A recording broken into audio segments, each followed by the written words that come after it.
was suddenly slammed shut. We heard that phrase again and again, 9/11 changes everything.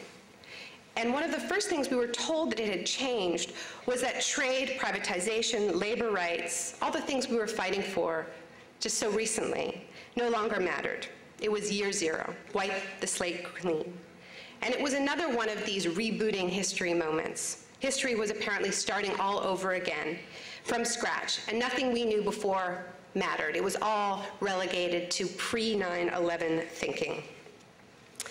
Now, the Bush administration justified this by saying that all that mattered was security and the war on terror. And in Canada, we were told that by the U.S. ambassador that security trumps trade. That became the new slogan. That before 9/11, it was economic priorities that drove the U.S. administration. But post 9/11, the only thing that mattered was security. So talk of economic justice, corporate greed, the loss of the public sphere, the talk of Porto Alegre was suddenly retro. So 2001. Now the irony that we can now see is that while denying the importance of this economic project, the Bush administration used the dislocation of 9/11 to pursue the very same pre-9/11 radical capitalist project, now with a furious vengeance under the cover of war and natural disasters. So forget negotiating trade deals at the World Trade Organization. When the US invaded Iraq, Bush sent in Paul Bremer to seize new markets on the battlefields of his preemptive war. He didn't have to negotiate with anyone. He just rewrote the country's entire economic architecture in one swoop. But of course, if you said that the war had anything to do with economics, you were dismissed as naive. It was, of course, about security, about liberating Iraqis from Saddam.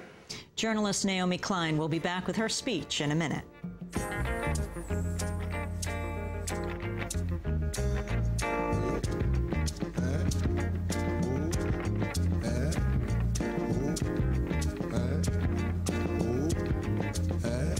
You be thief, I know be thief.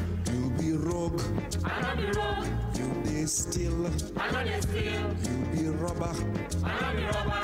you be arm robber, No be armed robber. you be thief, I know be thief. you be rogue, I know be rogue. you be steal, I know they steal. you be robber, I know be robber. you be arm robber, No be armed robber. I not be thief, All right, look. You be thief. I not be rogue, You be rogue. I not they steal, You they steal. I not be robber. You be robber. Authority Stealing by Fela here on Democracy Now!, democracynow.org. The War and Peace Report. I'm Amy Goodman. Is returned to journalist Naomi Klein. Meanwhile, at home, the administration quickly moved to exploit the shock that gripped the nation to push through a radical vision of hollow government in which everything from waging wars to reconstructing from those wars to disaster response became an entirely for-profit venture. This was a bold evolution of market logic. Rather than the 90s approach of selling off existing public companies like water and electricity, the Bush team was creating a whole new framework for its actions. That framework was and is the war on terror, which was built to be privately managed from the start. The Bush administration played the role of a kind of a venture capitalist for the startup security companies, and they created an economic boom on par with the dot-com boom of the 1990s. But we didn't talk about it because we were too busy talking about security. Now, this feat required a kind of two-stage process, which was using 9/11, of course, to radically increase the surveillance and security powers of the state, concentrated in the executive branch, but at the same time, to take those powers and outsource them to a web of private companies, whether Blackwater, Boeing, AT&T, Halliburton, Bechtel, the Carlyle Group. Now, in the 80s, the goal of privatization, and in the 90s, was devouring the appendages of the state. But what was happening now is it was the core that was being devoured, because what is more central to the very definition of a state, of a government, than security and disaster response? Now, This is one of the great ironies of the war on terror, is that it proved such an effective weapon to furthering the corporate agenda precisely because it denied that it has, and continues to deny, that it has a corporate agenda at all. Now, it had another benefit too, which was the ability to paint anyone who opposed this system as aligned with potential terrorists and so on. So our movement, which was already facing extreme repression before 9/11, was put on notice as traitorous. Looking back, it's clear that the shock, the disorientation caused by the attacks, was used to reassert this economic agenda, to reassert that consensus that never really was. The window that was opened at the end of the 90s in the movement known as the anti-globalization movement, but which was always a pro-democracy movement, was slammed shut, at least in North America, and it was terror that slammed it shut. The alternative started to disappear. Now, I want to use the rest of my time just to say that this was not the first time.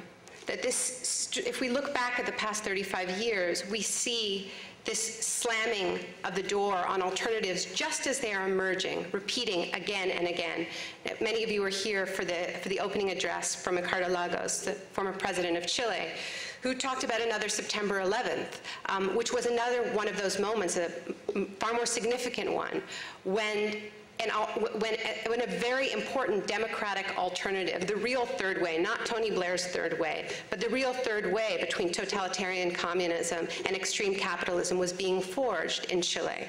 And that was the great threat. And we know that now through all the declassified documents. There's a really revealing one, a correspondence between Henry Kissinger and Nixon, in which Kissinger says very bluntly that the problem with Allende's election is not what they were saying publicly, which was that he was aligned with the Soviets, that he was only pretending to be democratic, but that he was really going to impose a totalitarian system in Chile. That was the spin at the time.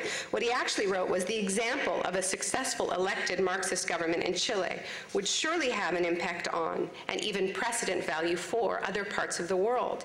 The imitative spread of similar phenomena elsewhere would in turn significantly affect the world balance and our own position in it.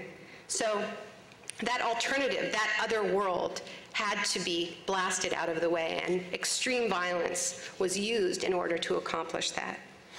Now, this kind of preemptive attack on our democratic alternatives, the persistent dream of a third way, of a real third way, has come up again and again. And this is what I discuss at length in the book, but I want to mention a couple of examples, unless I'm totally out of time. Okay.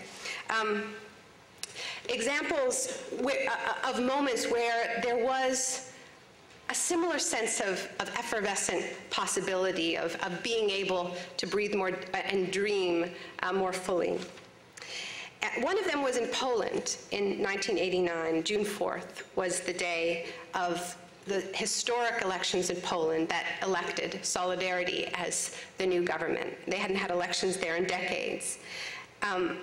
And this was the event that really set off the domino, what's now referred to as the domino effect in Eastern Bloc countries, and ultimately resulting in the breaking apart of the Soviet Union. But it's worth remembering what it actually looked like in June of 1989.